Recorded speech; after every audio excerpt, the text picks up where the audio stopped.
Passing पिछले 14th Nagaland Legislative Assembly लगा 6th session Saturday day conclude कृषि session लगा एकटा major highlight तो दुईटा important assembly committee बना दे थगिशे एकटा environmental change ओपर और अलग तो urban local bodies और Nagaland village councils ओपर assembly committee बनाइशे speaker पर members can participate कुरिया ओपर खुशी जुनाइगिना 2025 to 26 budget दे एकटा सबसे holistic और forward thinking financial plan असे कुशे इधर session दे 8टा bill pass कुशे और मामला विषय ओपर खोता कुशे Honorable Minister, for your statement.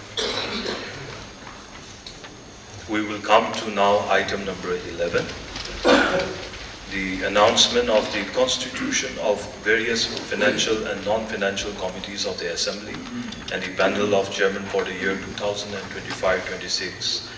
Honorable members, the list of committee members are already uploaded in the system, and so I will not read out the names of the committee members since it is already laid for your reference.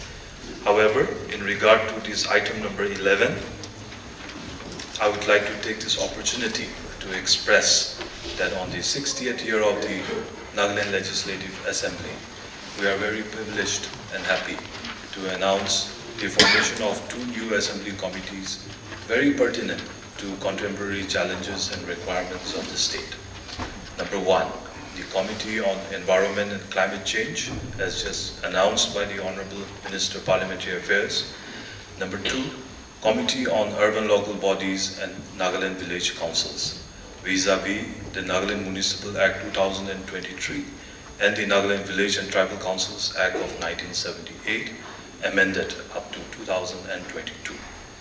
The necessity to create the two new assembly committees emanates from the fundamental essence of Article 371A, the uniqueness of our social fabric and the continuous effort of the honorable members of this august house to take governance to our people necessitated the emergent requirement of the formation of these two committees.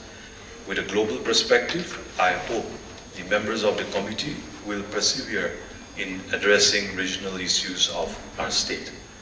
I also sincerely express sincere thanks to Honorable Minister, Honorable Shri Keji Kenye, Minister of Parliamentary Affairs and Power, and the honorable members of the Rules Committee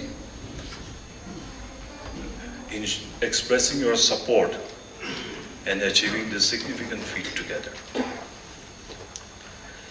Now, honorable members, as there are no unfinished business listed for the day, that brings us to the close of the 6th session of the 14th Nagaland Legislative Assembly.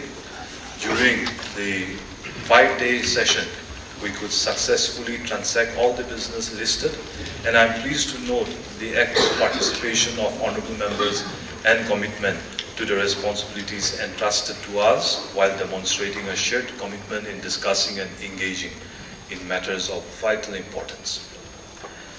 I also take this opportunity to share my personal view on the budget that was presented for the year 2025-26. I strongly feel that the budget presented is one of the most holistic budgets presented to this august house. It signifies a resurgent Nagaland and a transformed Nagaland in the coming days with all the challenges. I must sincerely thank the Honorable Leader of the House, who is also the Minister in charge of Finance, Deputy Chief Ministers and the Council of Ministers, and honorable members in coming up with such a far-sighted budget. Your sincerity towards our people is reflected in the concerns and focus areas of the budget. From this privileged chair bestowed upon me with trust by this august house, I can witness the silent yet very significant transition that our state is undergoing under a stable government led by the Honorable Leader of the House, Honorable Chief Minister, and his seasoned Senior Council of Ministers and Advisors. The future will remember this moment and period of transformation. I also would like to extend my sincere gratitude to all the honorable members for your cooperation in maintaining the decorum, the sanctity of the House, and efficiency of our proceedings. It is my earnest hope that we continue to uphold this commendable tradition of constructive engagement in the future. Apart from the question hour, we have deliberated on several pressing issues of paramount importance to the state, requiring the immediate attention of the government. In these 5 days of sitting, we could pass 8 bills apart from many other subjects requiring urgent attention of the government. We could also take up 5 subjects of paramount importance for discussion under Rule 50 and Rule 54 respectively. It is also encouraging to witness our honourable members utilizing the medium of 0 hour to highlight pressing and emerging issues that impact the welfare of our people. I also thank the honourable members for your reference to the rules of procedure. I urge more participation and meaningful contribution from all of you in the future. Before I adjourn the House, I take this opportunity to extend my sincere appreciation to the Chief Secretary and his team of officials, the Director General of Police, the Armed Forces, the Paramilitary Forces, for their invaluable assistance in ensuring the smooth conduct of the House proceedings.